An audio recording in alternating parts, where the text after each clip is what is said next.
Good afternoon, Realtors. I am Bob Eby, the chair of Illinois Realtors Public Policy Forum. On behalf of our presidents and the rest of our leadership team, thank you for joining us. Today, in continuing forward, the Public Policy Forum will present an interesting and timely discussion of critical real estate and housing policy issues that impact our members, the industry, and the public. We've got an exciting discussion lineup for today, but first, I am honored to introduce a special guest to kick off today's forum. Our State Comptroller, Susana Mendoza, has been kind enough to stop by our forum to provide us with some brief remarks. Comptroller Mendoza is a trailblazer for women in politics. She is the first Hispanic elected to a statewide office in Illinois. She was the first woman elected to the Chicago City Clerk in 2011 and was the youngest member of the Illinois House when she was elected in 2000. She served the Southwest Side District where she was born for 6 terms. As Comptroller, our friend Susana has championed greater transparency in financial reporting. She is an advocate for stability in the state's finances and strives for bipartisan, comprehensive budget solutions. Welcome, Comptroller Mendoza. You've been a great friend to the Realtors for many years. We appreciate your ongoing public service. Thank you for joining our forum today. The floor is yours. Well, good afternoon. It's so nice to be with you today. I missed so many of you, so it's really wonderful that you invited me to participate. I appreciate it very much. It's great to be with you for the Illinois Realtors Public Policy Forum. Thank you for inviting me to get to tell you a little bit today about my job and what I view as the state of the state. I want to start by posing a question to each of you. Here goes. So if Illinois was a piece of property and it was your job to sell it, what would you say about it? Now, I ask this because it recently struck me thinking about the similarities between what realtors do and what I do as a statewide elected official in Illinois. We look for the positives. Realtors identify the appealing aspects of a property and you play them up. The open floor plans, the finished basements, the big backyards, and of course, the location. People want good schools and easy access to jobs and entertainment. It can be a little tougher, though, to sell an older home that's been well-loved, but perhaps well-worn through the years. A home that now needs some elbow grease and quite a bit of TLC. Illinois is kind of like that older home. It's been here a long time. It has some problems, and it needs some updates. But its bones are sturdy, and it's in a fantastic location. And it definitely has charm and a lot of potential. Now, speaking of positive attributes, here's an interesting fact for you. Did you know that if Illinois was its very own country, it would be the 22nd largest economy in the world? We have a huge economy, larger than Saudi Arabia, Turkey, or Poland. And that's pretty cool. Now, our last governor was not much of a salesman for Illinois. For one thing, he stopped investing in many of the things that make Illinois attractive. Our colleges and universities, our rural communities, our transportation network, and our healthcare and human service providers. Governor Rauner really caused, I'd say, reputational crisis for this state. His 2-year budget standoff with lawmakers was expensive and unnecessary, and it made Illinois, as we all know, a national spectacle. Now, because of all of that, some businesses opted not to move their operations here. Families decided to send their college students out of state for an education. And we lost doctors and medical specialists who no longer wanted to deal with the financial uncertainty. Now, the Rauner years may seem like ancient history, but actually he left behind some very real challenges that will take us years to overcome. Now, I believe it's part of my job as a state controller to, yes, be realistic and transparent about Illinois' problems, but also to highlight what a tremendous amount Illinois has to offer citizens and employers. So let's start with realistic and transparent. Earlier this year, things were looking up for Illinois. And by looking up, I mean we could finally see some light between the trees. We were making headway in paying down the state's backlog of unpaid bills. We were investing in schools and higher education again. We were looking forward to Rebuild Illinois, the new statewide construction program that would pump money into the economy and put people back to work. And Governor Pritzker enacted a consolidation of state pension funds. But then wham, a deadly global pandemic came out of nowhere in mid-March and knocked us all on our heels. People stayed home, businesses shuttered, job sites went idle, unemployment skyrocketed, and our economy took a major hit.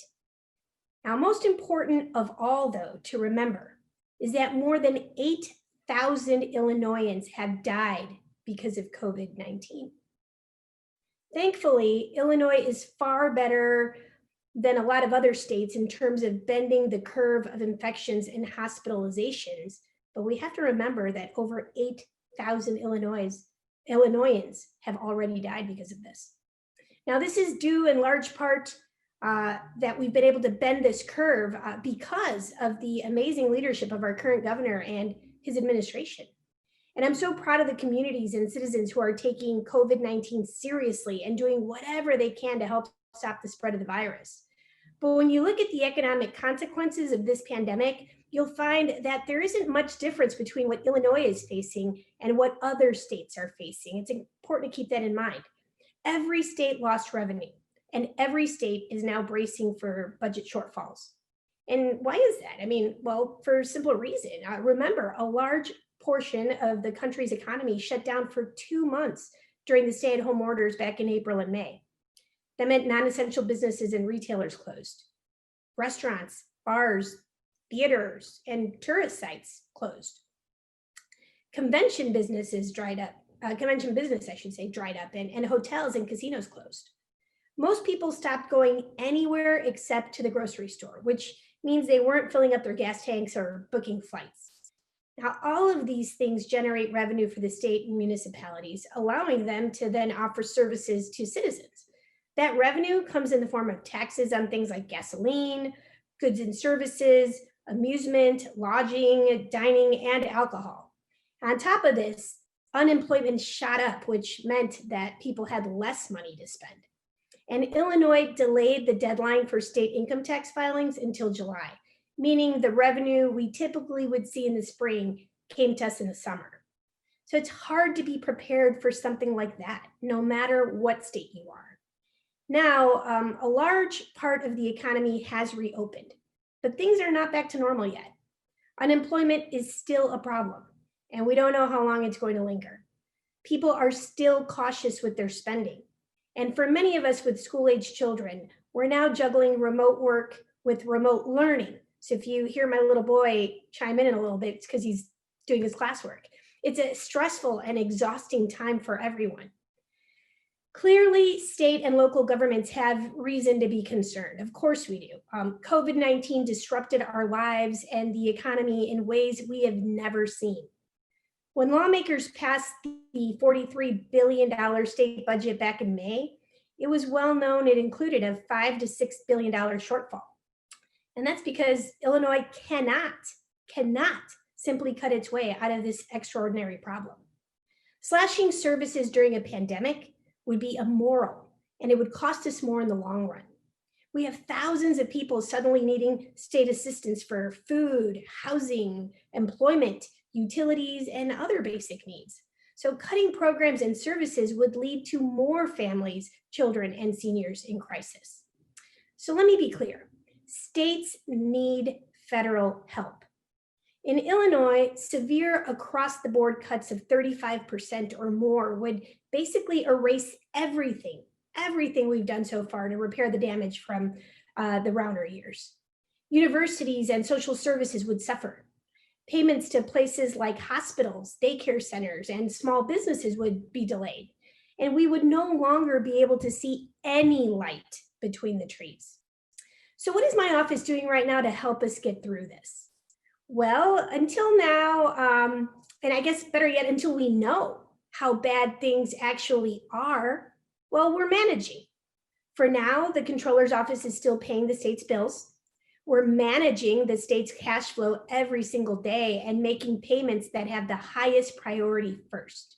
Now, I always prioritize debt service, healthcare, education, human services, and required pension payments.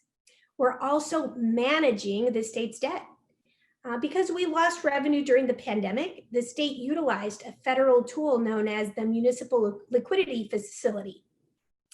This gave us access to below market, low interest funds that enabled my office to turn around more bills more quickly. It also saves taxpayers money by cutting the amount of late payment interest penalties the state has to pay on old bills. Remember how I fought to refinance some of our state's costliest debt a couple of years ago? Governor Rauner had run the state's backlog of unpaid bills up to almost $17 billion. And state taxpayers were paying as much as 12% interest a year on that. It was brutal. I traveled the state making the argument that if you could refinance your mortgage down to 3.5% from 12%, you'd be a fool not to take that deal. So we were able to bring down our backlog to about $8 billion. Now, this saved taxpayers $4 to $6 billion in what would have been guaranteed late payment interest penalties over the life of the bond issue. So it was a major win for taxpayers. Now, I would think that if anyone can appreciate the benefits of restructuring debt, it would definitely be the people in this audience today. Now, all of this adds up to a lot of uncertainty at the moment. And unfortunately, there's potentially more bad news coming our way later this year and next. I definitely don't have a crystal ball, but so because of that, I really can't say for sure, but I do know that it's a lot to take in. So let's talk about what Illinois is doing right, our positives. We have a governor who cares about this state and is doing an exceptional job of leading during a pandemic and potentially the worst economic crisis since the Depression. We've got major construction projects underway now, thanks to Rebuild Illinois. At this moment, this includes a sewer line replacement in Beardstown along the Illinois River, wastewater system improvements for Harvard in McHenry County, playground improvements throughout the Chicago Park District, and road resurfacing projects in Decatur, Peoria, and Champaign. Every part of the state is included. You might not know this, but construction jobs were actually labeled essential so that when safe to do so, projects like these could continue well into the summer. And that kept thousands of workers employed in the worst of times. So yes, things could actually be quite a bit worse. We're investing in higher education again, and fall enrollment is up at several of our public universities. Larger enrollment means more tuition and fees, which should help universities better position themselves to weather the economic effects of COVID-19. Now, speaking of universities, when you have time, you should check out what the University of Illinois and Southern Illinois University have been doing to help eradicate COVID-19. They are truly on the front lines of understanding and controlling the virus.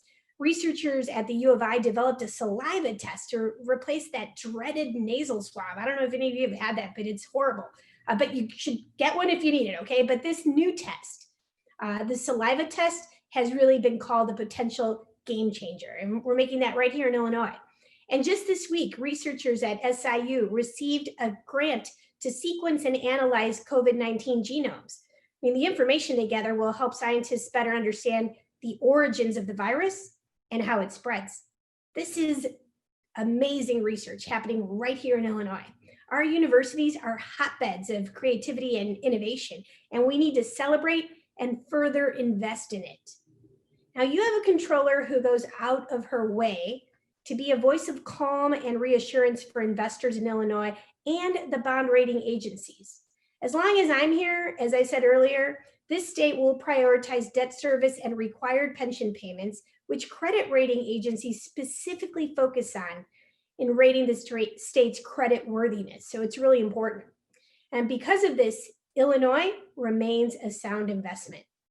Now, as I wrap up, I want to leave you with this.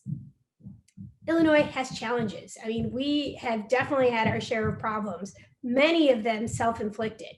But show me a state that doesn't have problems. And let's be clear, COVID-19 is not Illinois' fault, nor is it the fault of any of the other 49 states that are now in the same boat that we're in. COVID-19 knows no boundaries, and no one was prepared for what happened. Federal dollars will be key to managing this hardship in the least painful way possible. I mean, we're not looking for a bailout. We're just asking for a lifeline from our federal partners. And what the people of Illinois are going to need now more than ever when we emerge from this pandemic is stability and predictability. Federal assistance will be a vital part of providing that. Now, don't forget that donor states like Illinois have been subsidizing dependent states for years with the money that we send to Washington. So it's time for us to get a little bit of the money that we give back now when we need it more than ever. And I hope this helps you to better understand the plight we're in because of COVID-19. And I definitely urge you to pick up the phone and please call your congressional representatives to tell them that you believe federal support for states is imperative. Your voice in this case could actually really make a difference. So yeah, I guess just to wrap it up, thank you so much for your time and your attention today. And please continue to take care of yourselves and be safe. And hopefully in the near future, we can once again see each other in person in much better times. Comptroller, mi amiga, it's Greg St. Aubin. Hola, mi amigo. I see you. You look great. Yes, it's so great to see you too. And thank you so much for making the time to do this. It's so good to see you, and I look forward to the time when we can see you in person. And Julie Sullivan is on as well. And for the members listening, Julie and I go way back with Comptroller Mendoza from when she first came to Springfield as a freshman legislator. And Susana, we have enjoyed so much working with you over the years, from your time in the legislature to when you were city clerk in Chicago.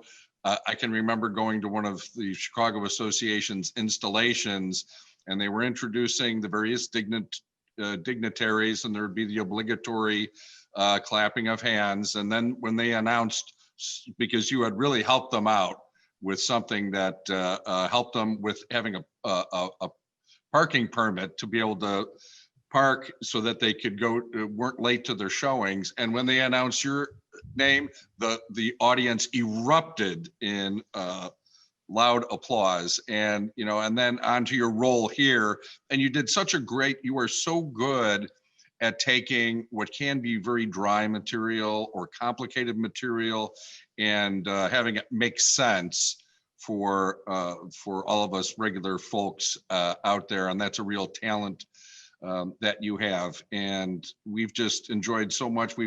Over the years, we've talked about a lot of issues. We've done some great work together. We've even traveled a bit together, and we and our members so appreciate your service, and we look forward to continuing to enjoy working with you and seeing what's next for you as we go forward. And you never know what that might be, right? So thank you again on behalf of the members, and we look forward to continuing to work with you. And please let us know if we can ever do anything for you, and we look forward to seeing you in person soon. Take care and be well. Thank you so much. Thank you, guys. God bless you. And like I said, I look forward to seeing you all very soon. Hopefully much better days ahead of us. And for now, it's everyone's job to stay healthy and keep those around them healthy as well. So you guys take care. Great. Thanks again. Take care. And now we'll turn the program over to the vice chair of the forum and next year's chairman, Jeff Kolbus. Hi, everybody. How we doing? Thanks, Greg. I am excited to get to the next guest on our program, who will talk about issues that get at the very core of our industry and are always a critical part of our policy and advocacy agenda. I'm very pleased to say that we have Professor Myron Orfield joining us today. Professor Orfield is a law professor at the University of Minnesota. He teaches and writes in the fields of civil rights, state and local government and finances, land use, questions of regional governance, and the legislative process. The professor has done important work in documenting suburban racial change and resegregation, and his research has led to legislative and judicial reforms at the federal and state level. Orfield served in the Minnesota House and Senate, where he was the architect of a series of important legislative changes in land use, fair housing, schools, and local government aid programs. Myron Orfield graduated summa cum laude from the University of Minnesota, was a graduate student at Princeton University, and has a JD degree from the University of Chicago. Welcome, Professor Orfield. We're so glad to have the benefit of your knowledge and experience on our forum today. It's all yours. Thank you very much for having me. I appreciate the opportunity to talk to you all. I was, as he said, I was a member of the legislature in the 1990s, representing a district in Minneapolis, and had the privilege of working with the Realtors on many important legislation activities. I think that one of the things I knew is the Realtors and their support and their guidance was critical toward the passage of anything that had to do with local government finance or land use or fair housing. I worked in the 1990s on a regional fair housing bill with the Realtors, and with their support, we were able to achieve an important change in the state law that helped stabilize older suburbs. I also come from a family of Realtors. My father was a Realtor, and my grandfather was too, and I understand the profession very much. I understand how much you know. I'm going to talk to you about trends, but I'm sure that everything I'm telling you is things that you know in some ways better than I do. The topic that I've been assigned to talk to today is about changing racial diversity in the Chicago suburbs, some of the effects of racial segregation in the suburbs, some of the effects on different forms of discrimination in terms of what happens to markets, housing values, apartment values, and changes that occur there. I'm going to show some slides, so I'm going to share the screen here, and let's see if I think you can see this now. I hope this is a pretty good picture, but I'm going to show some slides. I'm going to talk about the diversity of Chicago's suburbs and talk about it in terms of national trends. I think there's a sense in the United States, at least in the political class, that the central cities are poor and minority, and the suburbs are all white and affluent. And I think everyone that actually works in the suburbs knows that that's not exactly true. Big parts of the suburbs are racially diverse, particularly the first and second ring suburbs. And there are twice as many Americans that live in suburbs that are between 20 and 60% minority citizens as there are in suburbs that are less than 30% minority, predominantly white suburbs. So the shorthand of this is there's twice as many people that live in racially diverse suburbs in the United States. They have twice as many legislators. They have twice as many congressmen as live in majority white suburbs. And in fact, if you're thinking about the suburbs, you're not thinking about a big white entity. You're thinking about various different kinds of suburbs. Some are racially integrated. About 10% live in suburbs that have resegregated and become predominantly non-white. And some are, and there's always a number of growing new communities that tend to be whiter at the edge of metropolitan areas.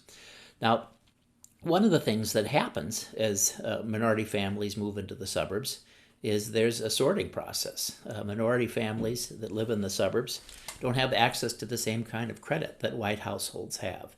A black family in the United States that earns $167,000 a year is less likely to qualify for a prime loan than a white family that earns $40,000. And that big difference in ability to achieve a loan has a big effect on where minority non-white families have a chance to live in the suburbs. So I'm going to show you some slides. Let's see if I can get this. Let's see. I'm trying to advance. There we go. So this is, oops. So I go this way. Here's a picture of the Chicago region in 1990. And if you take a look at this slide, obviously the central city is Chicago. And you can see there's about 425 municipalities that surround the central cities.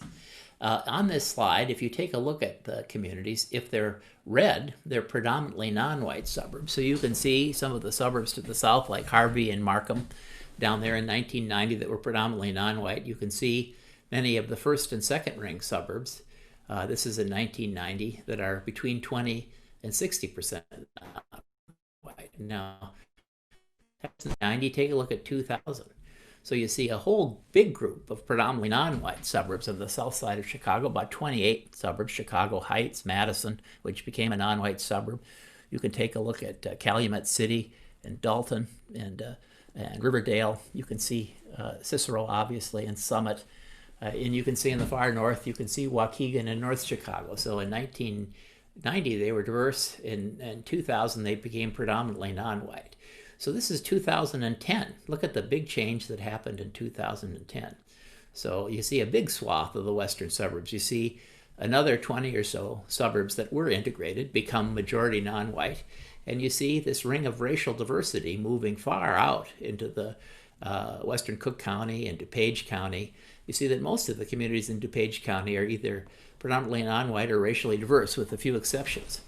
Now, here's 2013 to 2017. So you see another 7 or 8 groups of suburbs that become majority non-white, and you see a larger ring of diversity on the west side. So this is a huge change that's happened in these 30 years, very different than you would think about the suburbs in the 1960s when Martin Luther King was here demonstrating for open housing on the south and west sides of Chicago. Now here's a picture. If you take a look at Gary, Indiana, you can see a lot of the communities around Gary. There's a lot of non-white communities in that area, and you can see further out. Now, one of the things that's important to think about is these goals of racially diverse suburbs were one of the goals of Martin Luther King and the Fair Housing Act, that Black and Latino people would have a chance and a choice to live in the suburbs, and they have. More than half of Black families, more than half of Latino families live in the suburbs. If you take a look at Black and Latino families that earn more than the median income, about 2/3 live in the suburbs. If you look at African American and Latino families that are married families with children and have residential choices, it gets close to 80%. Now, as they seek the suburbs, for a variety of reasons, they have different choices than whites of similar income, education, and credit history. One of the things I said, they don't have access to the kind of mortgage money that white families have with the same income, education, and credit history. They don't have the kind of social networks to tell them about the housing that is available in whiter communities. And oftentimes, they are not given the same kinds of choices that white families of similar education, income, and credit history have. And these all result in a pattern of racial segregation. The good news about these racially diverse suburbs is there's lots of good things happening in them. There are smaller disparities on the basis of race in these racially diverse suburbs than there are any place in the country. So people do better, and people do better more equally. Almost all of the non-white college kids in the United States from metropolitan America come from the school districts in these suburbs, which are racially diverse. Race relations, are not perfect anywhere, but whites and non-whites tend to feel more comfortable living and working with each other. People that live in these suburbs, they tend to have less stereotypical views of the other race. And you can say pretty firmly that race relations between whites and non-whites in these suburbs are better than they are almost anywhere in the country. These suburbs tend to do a pretty good job, with exceptions, obviously. We all know of those strange exceptions that occur in local government when a bad mayor or some problematic administration come in. But in general, these communities tend to produce a decent level of services at a decent tax rate. So those are the benefits of these places. There's small racial disparities. There's better racial understanding between the races. There's better achievement for the kids. They tend to be good governments that are run well and at reasonable costs. That's the good news. The bad news is because of the continuing forms of discrimination, like mortgage lending, like the choices that families have when they move, like the behavior of newer, whiter suburbs, which tend not to build apartment buildings or allowed for townhomes or quads or affordable housing, by the decisions of individual rental agents and sellers. These suburbs that were once integrated and are kind of the beloved community that Martin Luther King thought about, they don't tend to stay integrated. They tend to have about 10 or 15 years of integration, and you'll see after that time, they move from this green, nice integrated color to this red, segregated color. Now, when the older suburbs of the United States become non-white, they hit very hard times. These older suburbs have very low tax bases. That means they have comparatively high taxes and low services. No matter who you are, if you've got a small tax base, you're going to have a comparatively high tax rate and or poor services. Their commercial centers tend to disappear or become empty. They tend to have vacancy and trouble, and it's very hard for them to revitalize. Many parts of the central cities can revitalize. There are parts of the west side of Chicago that things are looking up. I went to law school on the south side of Chicago in the late 80s, and when I go back and look at the south side of Chicago coming down from the Loop, it's very different than it was when I was in law school at Hyde Park in 1985 and 86. There's a lot of redevelopment. Central cities have a capacity to gentrify and redevelop. And a lot of that gentrification is very positive. It's what I call urban racial reintegration. If you think the suburbs and certain white suburbs need to be diverse, there are poor neighborhoods of the central cities that need to have a variety of races and incomes too to be sustainable. Central cities have culture and arts and amenities and centrality, and they have some good housing stock that was once upper middle class that's really prone to revitalization. When poverty and instability hits the post-World War II suburbs, which were built on tract housing in the 1950s and 60s and 70s, there's not much to revitalize around. There's not much. There's not the parks, the amenity, the centrality, the culture, the services. And when they get poor and when they become non-white because of discrimination and disinvestment, they stay that way in a much more fundamental way. And that's a bad thing. It's a bad thing for those communities. It's a bad thing for the homeowners. It's a bad thing for the real estate agents. It's a bad thing for everybody. When they move into resegregation, prices go down, markets change, markets become not as strong as they used to be. And the real estate agents that represent those areas don't have the same kind of book of business they once had. They have the same opportunities. These suburbs that are green, a lot of times, they're in the process of change, and credit begins to dry up. There's not the kind of demand, there's not the kind of services, and these markets are not what they ought to be. And when Black and Latino families can't access prime credit, it means that real estate agents who want to sell houses can't sell houses. And every time one of those Black or Latino families doesn't get a loan that they ought to get based on their credit history and income, that means a real estate agent doesn't get a commission. So let's take a look at what these communities are like, some of the data from them.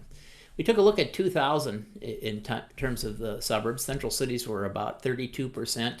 Predominantly white suburbs were 33%. The diverse suburbs were 25%. If you move to 2013 to 2017, the diverse suburbs go up from 25% of the population to 37% of the population, much bigger territory. You look at the median income of the central cities, it's $52,000. The diverse suburbs, it's about $70,000. The predominantly white suburbs, it's $47,000. So it's lower than the central cities. If you take a look at the predominantly white suburbs, $90,000, so quite a bit higher. Exurbs, which are places growing at the edge, about $65,000. We didn't talk about them quite as much. You take a look at the central cities, lots of jobs per resident in 2015, 49%, the diverse suburbs, 38%, predominantly white suburbs, small share of jobs, 31%, predominantly white suburbs, 32%.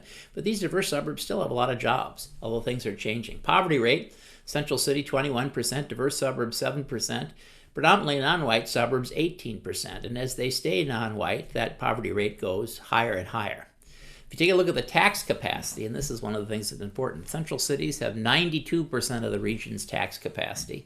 They're about average, generally. If you take a look at the diverse suburbs, a little bit higher than the central cities, but not much different. But look at the tax capacity of the non-white suburbs, 41%. And usually as they move from integrated to non-white, they lose their tax capacity very fast, which creates a spiral for them. It means that every year they're losing tax capacity. Services get worse and or taxes get higher. So these predominantly non-white suburbs say, hey, middle-class families and businesses, please come and buy a house here or start a business here. We can tax you at a higher rate every year and spend less on you. Where the predominantly white suburbs can say, hey, families or middle-class businesses, if you can afford the price of a house out here, we can tax you at a comparatively small rate and spend a lot on your kids. You have these communities where you have high incomes and expensive housing. It becomes a no-brainer. If you've got the ability to buy a house in those areas and you're white, it's a no-brainer. You get lower taxes and better services. You get all the benefits of a region's economy and not as many of the costs. Maybe you have to commute a little bit. So this is a pattern. You start to see the region divided against each other, but most people are hurt. If you take a look at the diverse suburbs where 37% of the people live, unless something happens, they're going to move to this predominantly white status, predominantly non-white status. Central cities are kind of where they are, and the older, poorer, non-white suburbs are going to become poorer and poorer and poorer, and larger scale. You can see them moving from 10 to 20 to 57 communities just in the course of 15 years. We're going to take a look at neighborhoods, some of the transition that occurs before this. And these are neighborhoods, the red ones are areas that are predominantly non-white. They are segregated, very segregated neighborhoods. You can see the south and west sides of Chicago. You can see diverse neighborhoods. You can see the suburbs. Now neighborhoods at a finer grain, this is a finer grain of looking at this. This is 1990. You can take a look at 2000. You can take a look at 2010 and 2013. You see this predominantly non-white category moving into the suburbs, and as you have segregation and poverty are sadly correlated in the United States. When a neighborhood or a school system is black, it tends to be overwhelmingly poor. White poor people tend to find the nooks and crannies of affordable housing in middle-class neighborhoods and middle-class schools. Black and Latino poor families, because of the variety of stresses and strains and forms of discrimination, tend not to have the same choices to find middle-income neighborhoods, and it hurts them in the long term. Take a look at Chicago's schools. You can see these are elementary schools. The red ones are more than 92% non-white. Oops, it's going a little bit. And then you can see that those schools reach much farther out into the suburbs than the diverse schools, than the diverse communities. A lot of times you see racial change, and I know real estate agents don't need to be told this, but you see racial change in the schools a generation, at least a decade before you see it in the community at large. And a lot of times when those schools start to become diverse, markets start to change in terms of housing, even if the schools are pretty good.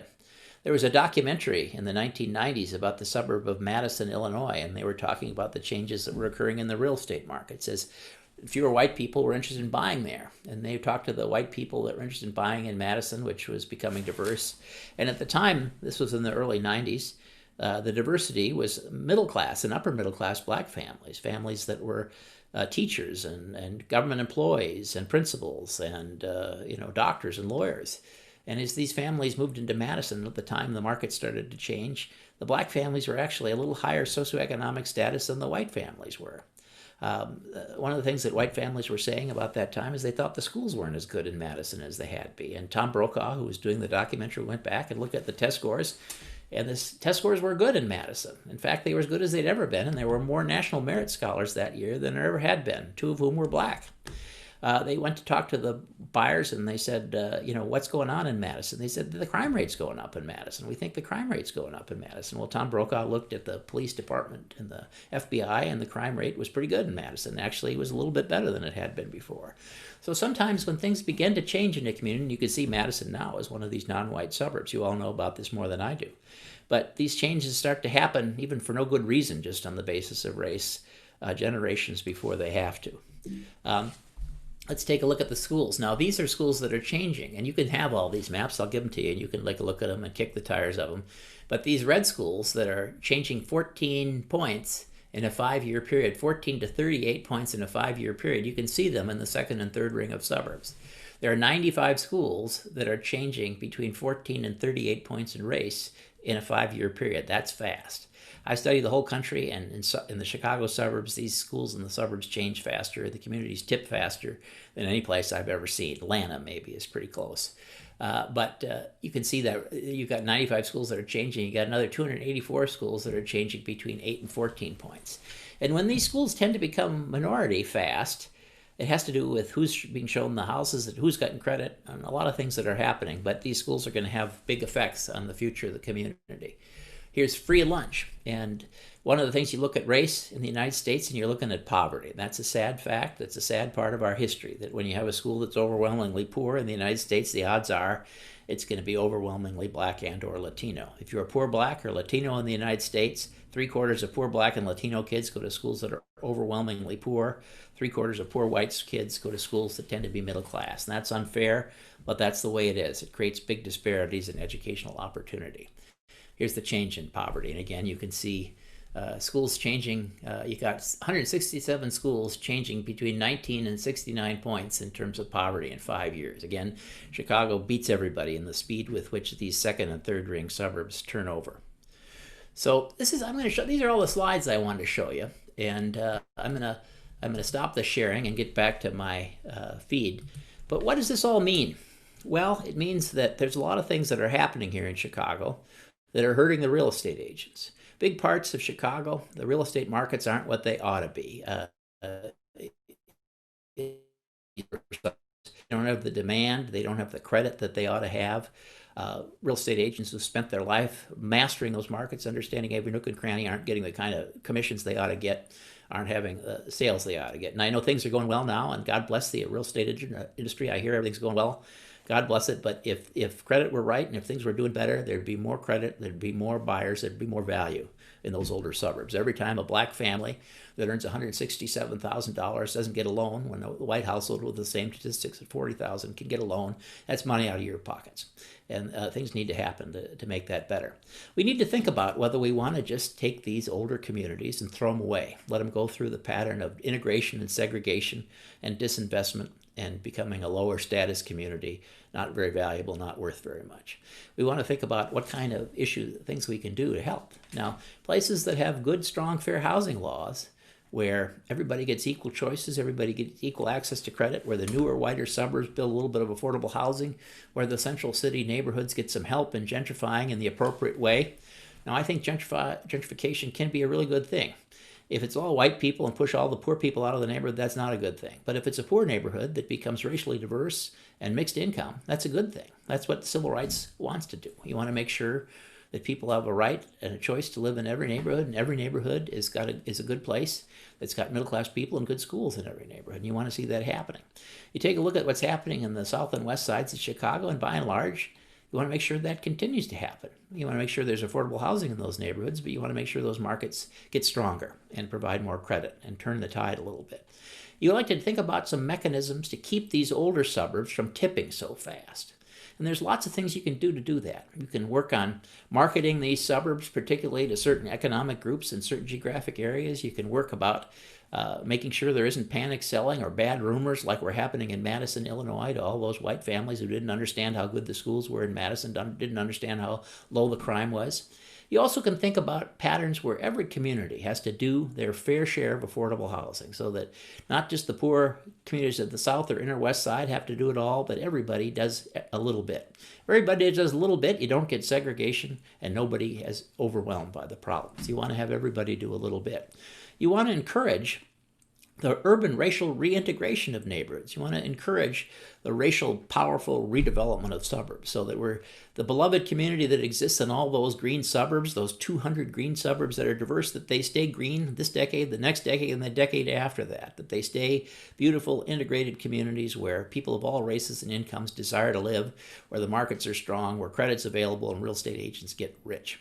I think that this is what we want to think about. We want to think that what we've been doing with 430 cities and 430 school districts, all fighting amongst each other without a common plan. In lots of ways, it's in helping most of real estate agents, most of the communities. And if we could work together a little bit on sharing the burden, making sure things are fair, we can make sure that all these suburbs are green and stay green forever. And this requires some work. Now, one of the reasons I'm talking to you is not only because my father's a real estate agent, my grandfather's a real estate agent. I know when I was in the legislature, if you worked with real estate agents, things could happen. You're a powerful, powerful force in Illinois and a powerful, powerful force in the United States.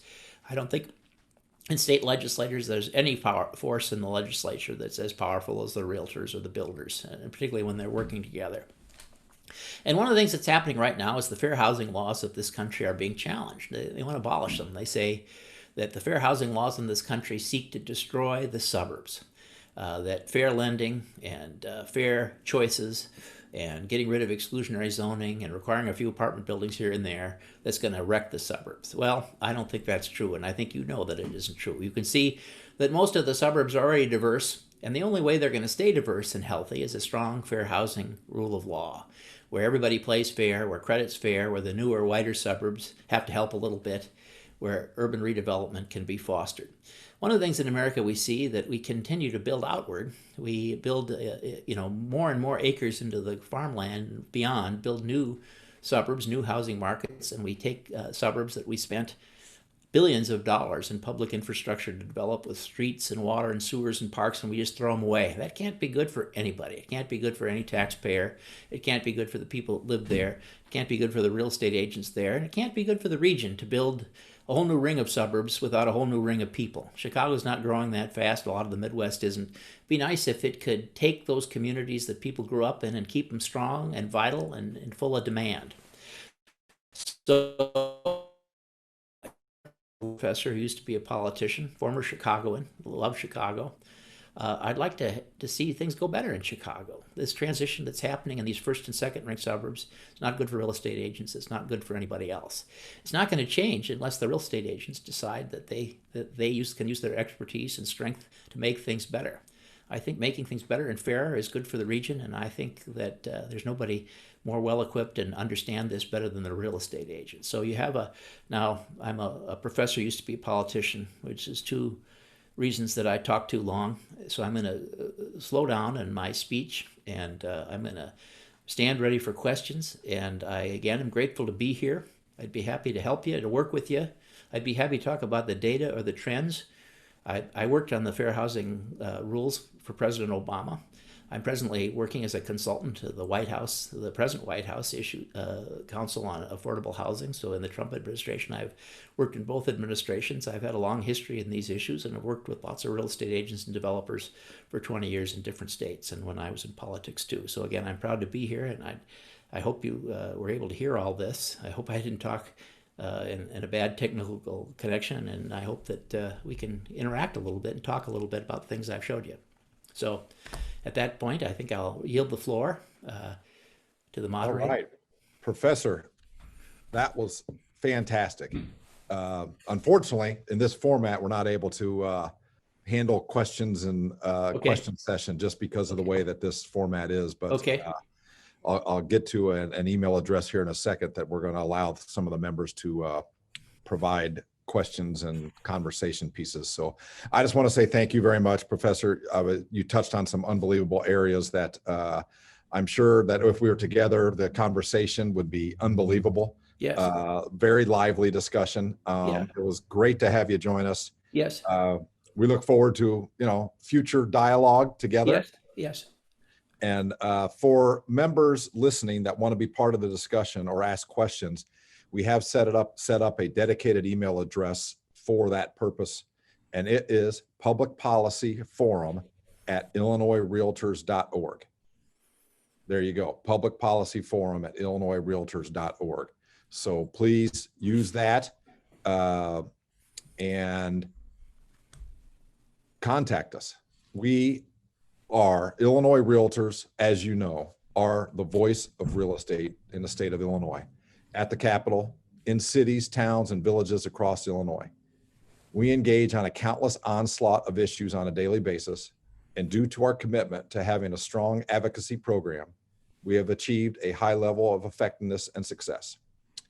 And I'm pleased to report today that through the vision and initiative of President Ed Neves, President-elect Sue Miller, and Treasurer Zeke Morris, as well as Jeff Baker and our staff leaders, we will be focusing more of our political capital in researching, developing, introducing, and passing proactive legislation to advance housing affordability and fair housing.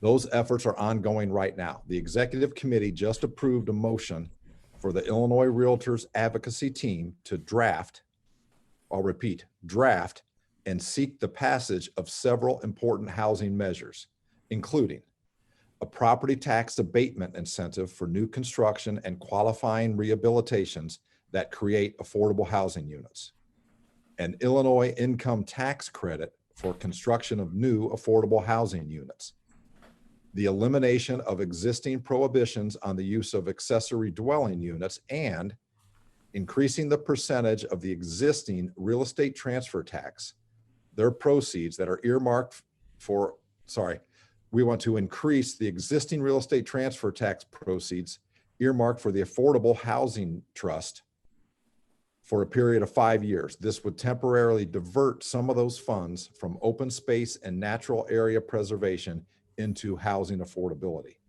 We will be pursuing these initiatives in the fall session, if there is one. And as always, we'll keep you posted on other issues. I'm going to continue. In the 2021 legislative session, we will pursue a more comprehensive bill, which will focus on removing barriers to affordable housing and creating an environment that fosters an ongoing supply of affordable housing. Our initiatives will also focus on furthering fair housing and integration in our communities. Rest assured, we will continue to fight to stop or fix initiatives that will harm our members, their businesses, and their customers. But we have the expertise, credibility, and legislative strength, like the professor said, to be the leader on affordable housing and fair housing issues concurrently. In short, instead of looking to the realtors to sign off on legislation initiated by other groups, we will be looking to legislators to sign off on our initiatives.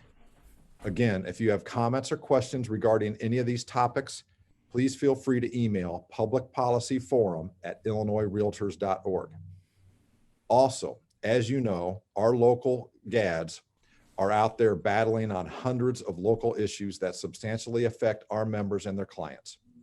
As we typically do for meetings, the GADs have compiled a list of their hot issues, which you can access on the Illinois Realtors website at the web address just below the screen you are viewing right now.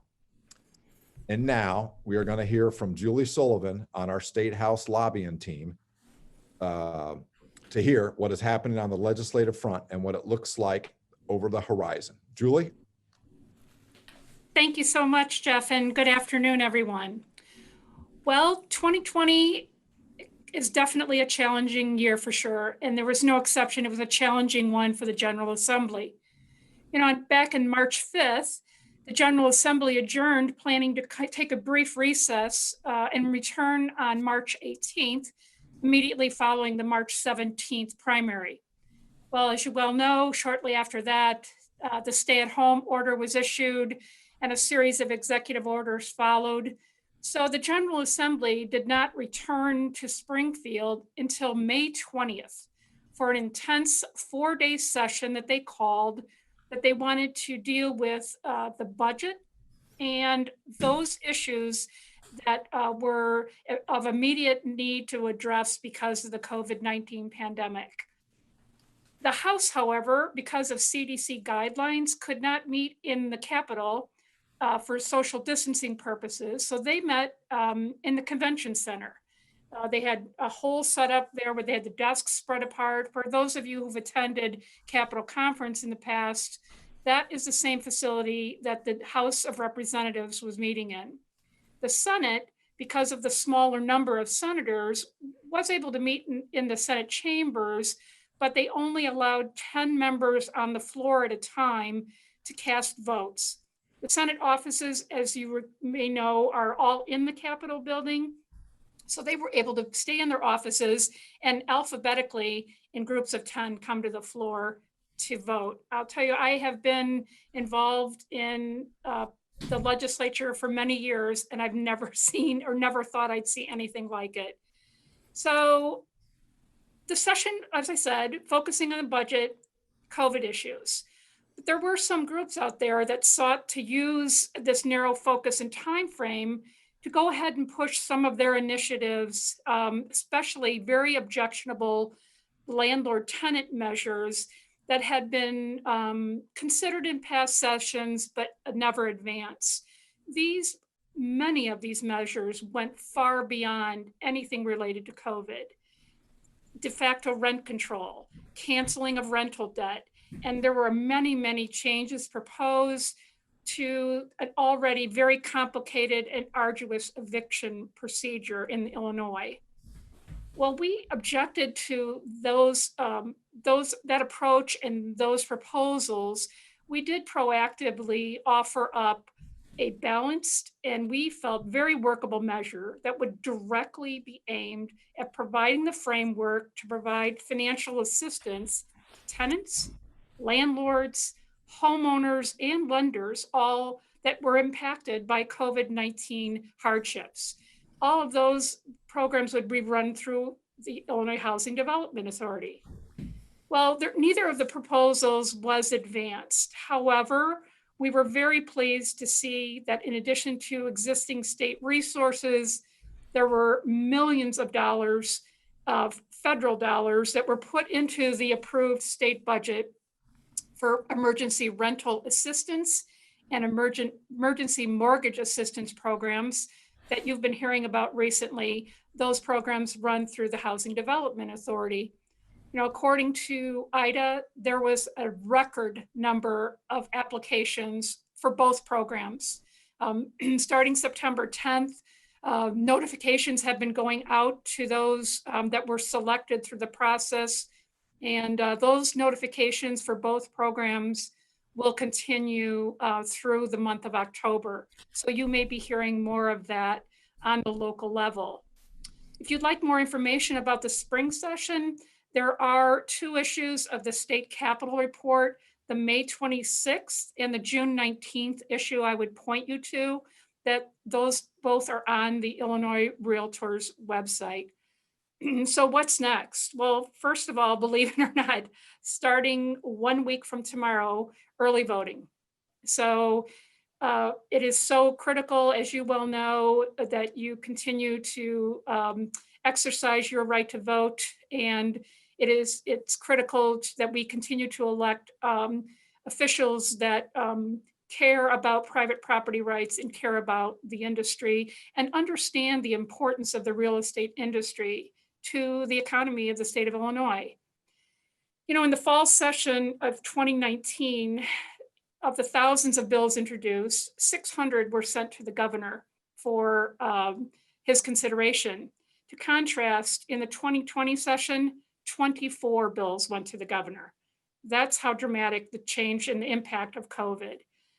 And the fall session, which we mentioned earlier, Jeff mentioned our proposal that we would like to see advance in the fall, has tentatively been scheduled 3 days in November 17th through the 19th, and December 1st through the 3rd.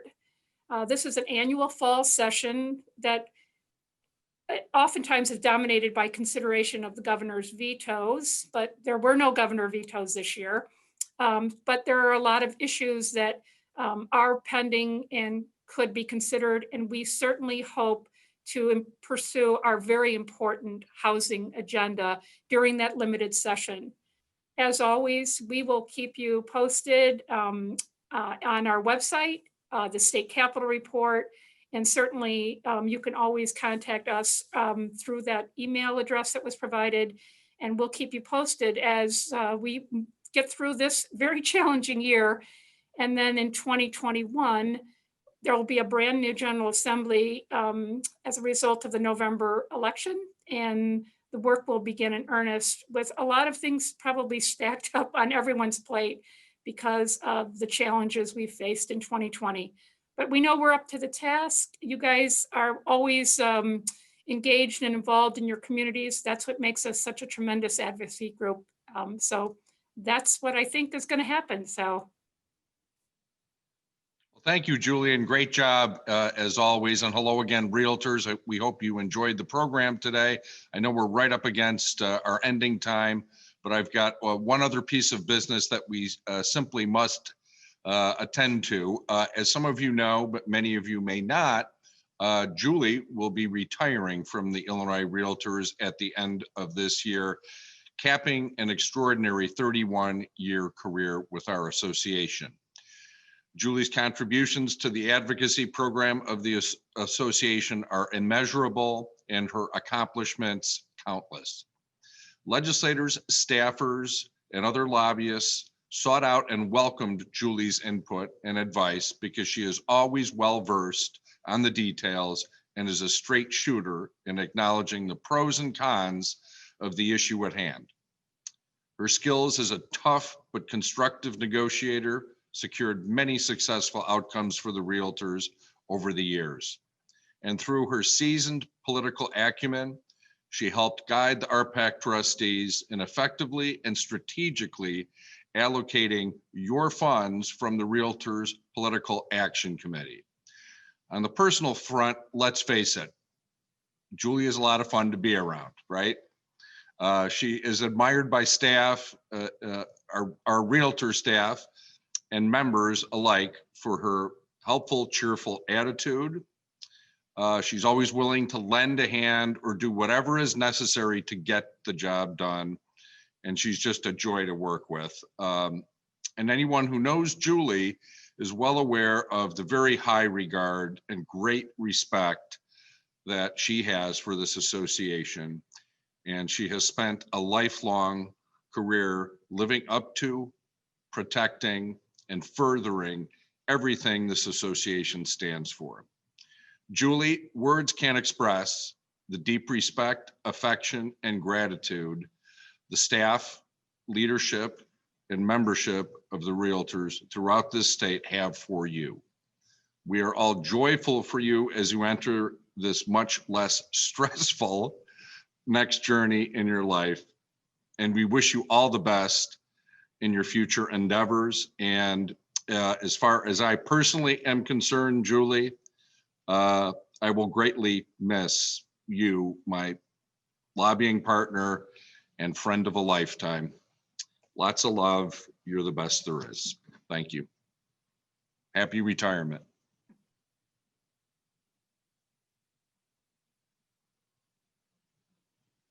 Thank you so much, Greg. And thank you, Realtors, for making this such an amazing career. You've always been an inspiration to me. Thank you. With that said, Julie, thank you for all you've done. This concludes our public policy forum. Thank you to our guests and all who have tuned in today. We'll see you at our next forum and virtual event. Thank you. Have a great day.